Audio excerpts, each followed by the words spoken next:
Hi, my name is Cheryl Vand, and I am the co-founder and head of school of Cajal Academy.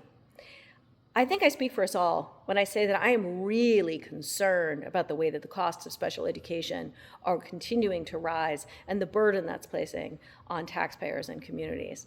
But I'm even more concerned about the ways that we're increasingly trying to solve that problem at the federal but also at local levels by simply cutting off the spigot of funds that are needed to give children access to the services, to the staffing, and yes, sometimes to the outplacement environments that they need in order to meet their potential. That's not how we're going to solve this problem. We're going to solve this problem, I submit, in the same way that we've solved most major social problems that we've confronted in the past, and that is through innovation, not simply by trying to cut off the spigot. When we cut off the spigot, we do nothing to help that child be prepared educationally for the future. What we do is we add layers upon layers of social emotional challenges and even trauma as they now continue to have to carry the burden of whatever it is that wasn't working for them, except now we add to that the years upon years of suffering with not being able to understand what those difficulties are or achieve and engineer their own success. We did something very different. I'm a mom, I've got 2 kids, and there was no school anywhere in Connecticut or Westchester County, New York, that was tailored to meet the needs of my kids. Those are kids who have very high analytical abilities paired with areas of learning, social, emotional, executive function, neurophysio, chronic medical difference.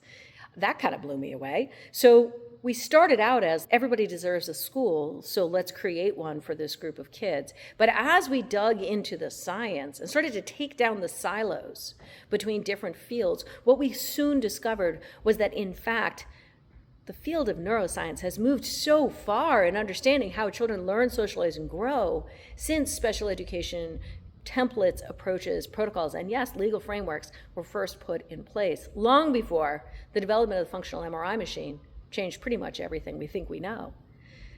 Now what we understand is that children's brains are constantly rewiring all the way until the day that they died, not fixed at the end of early childhood.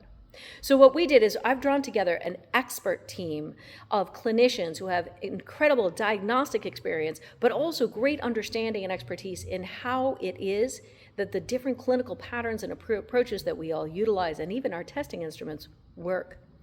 We have on our team an internationally recognized neuropsychologist, Dr. Stephen Mattis, who has over 80 peer-reviewed journal articles to his name and has been recognized as one of the founding fathers of the field of clinical modern neuropsychology in the US. Using his research understandings in science, we have been able to dig into the ways in which children's bodies influence their learning, social, and behavioral outcomes, and then use that to reverse engineer, figure out where it is that a step went awry, leading a child to meet the diagnostic criteria for a given label. We put those labels to the side, and we go backwards down the neurodevelopmental chain until we rewire from the ground up where the process went awry for this particular child. The results have been transformational for the child.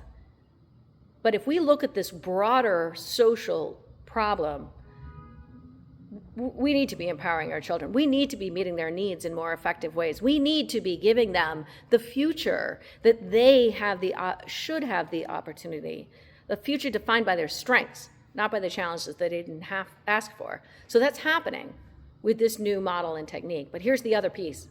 When you do that, the earlier you do that, because what we're doing is not accommodating a challenge, but actually rewiring the brain to reduce it, we are changing, we are reducing the complexity of the child's educational profile as a whole. And what that does is it reduces the cost of meeting their educational needs year on year.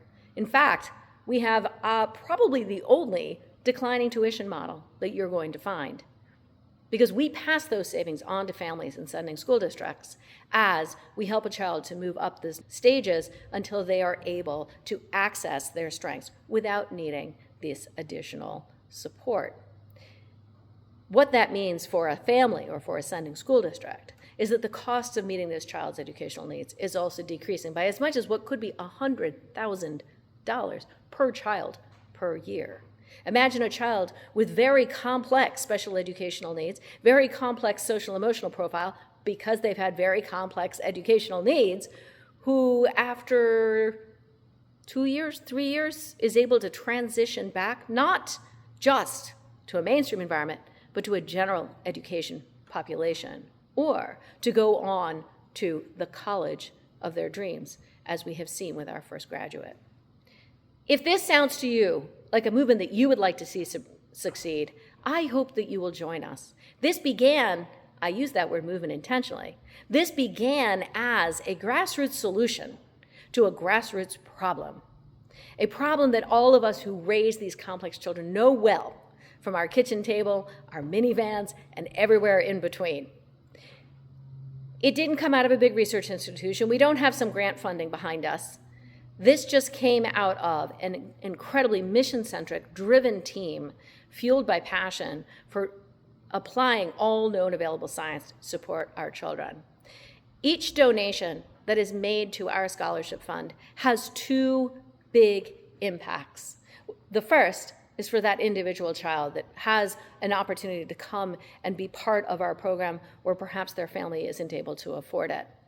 But the second is that because we are not just a school, but also a research and development nonprofit organization, with each additional child who joins our school, we add to our research cohort, which brings us closer to being able to publish and disseminate our findings to have a much broader impact on education far beyond our walls.